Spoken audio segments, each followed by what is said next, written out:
Hey y'all, welcome back to my channel. Wanted to get on here today and do a 2018 product regrets video. These are the products that I tried. They just disappointed me. I didn't like them that much.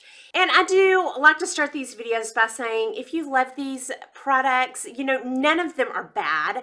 They just didn't work for me for one reason or another. Different skin type, hair type, we're all different. So none of them are bad products. They were just products that disappointed me. And I'm going to start with makeup. I've got makeup, skin, hair, and some miscellaneous. And I'm going to jump right into this. Okay, for makeup, I have to start with my biggest regret, and this was a fail.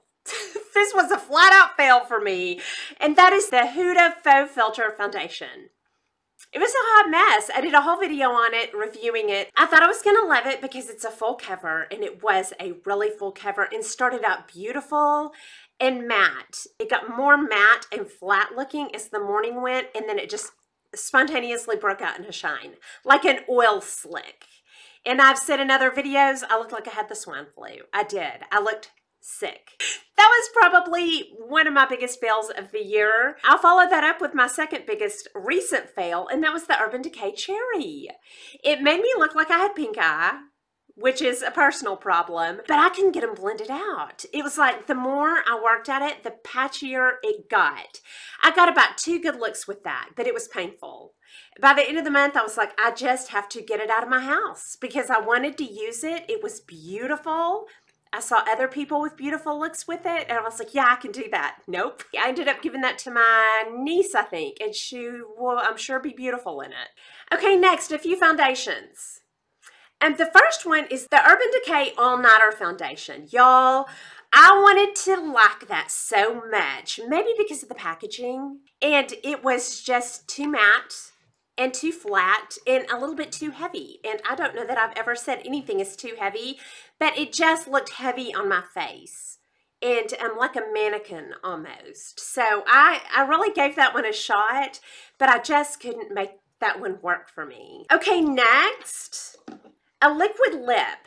I went liquid lip crazy when I got my Invisaligns because my lipstick would get all over my Invisaligns. And this Too Faced Melted Matte, I do not like the way this feels. It dries, and when it dries down, it makes my lips drier and drier through the day. It does wear nicely, but on me, I found the texture unpleasant. So I didn't really enjoy the texture of this. I love that color, but I just did not like the texture of this. Okay, next, the Becca Under Eye Brightening Powder. That, to me, just never really worked out for me. It was too thin for over here. I did use it up, and I used it out here to catch fallout. It was kind of an expensive fallout catcher. So I did use it, but I never fell in love with that. Okay, next, the Smashbox Always Sharp. Okay, y'all, this used to be a favorite. In 2017, I loved these and repurchased, and I like the gray one for underneath, but for on my upper lash line, this does not work for me. This does not work for me because I cannot get that line thin enough up there. And that it may be a difference in now I want a thinner line. I used to like a thicker line up there. Now I want the lid space. So this Always Sharp and Black is a regret. I'm going to end up cleaning this out. I can't use it. I'm going to give it to somebody else. Okay, next, the Charlotte Tilbury Flawless Filter. Because if I use this as a primer, I'm not crazy about another doe foot. Shouldn't have picked a doe foot. Don't really like the way this dispenses for a primer. And in the mornings, I'm trying to keep my makeup time down. I'd rather just pump it out and go. Then if I'm going to use it as a highlighter, it's a little too subtle. If I'm going to use a highlighter, I want to see the highlighter. And I've gotten to where I really love that glow. This is pretty subtle. And if I'm going to go for subtle, I already have one that I'm trying to use up. And this Shy Beam is lovely, but I forget about it. Now I've got another one on my hands. So this is not a bad product, but for me, it was not the best choice. Okay, next, I'm going to move on to some skincare. The first one I have never mentioned to y'all, and I have meant to, it's just never gotten in a video. That is the TNS Growth Serum. I went through 3 bottles of that at about $250 a pop because growth serums are supposed to be so great. If you've used a growth serum, please comment down below how that worked for you. I could not tell any difference.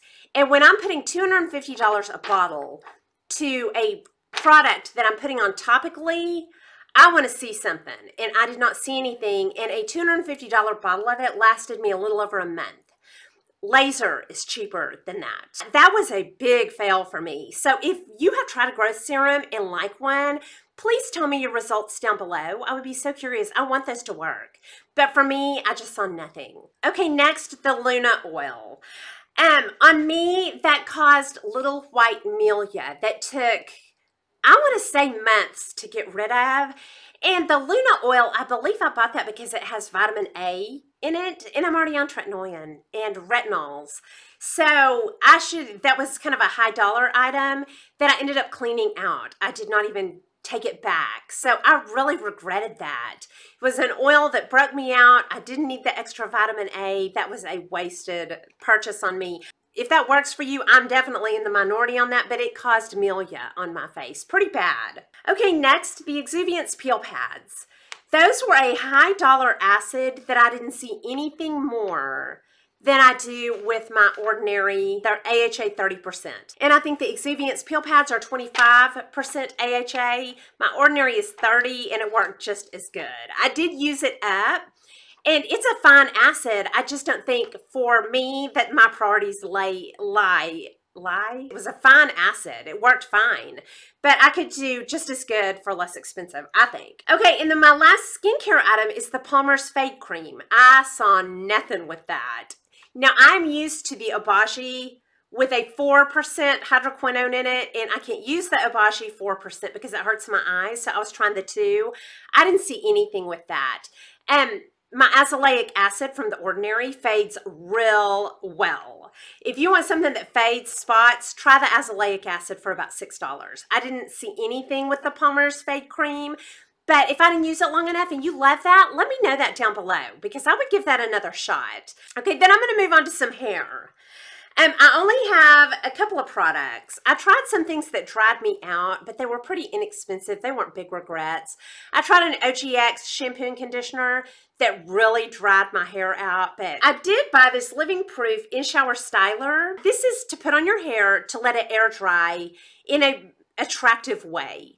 That it would, your hair will dry nicely, naturally, and I don't ever do that. I don't ever go natural. This was wasted on me. I'm gonna give that to my daughter so she can try it. And then just in general, too many backups. Of the hair products, I bought too many backups, and that is a big regret.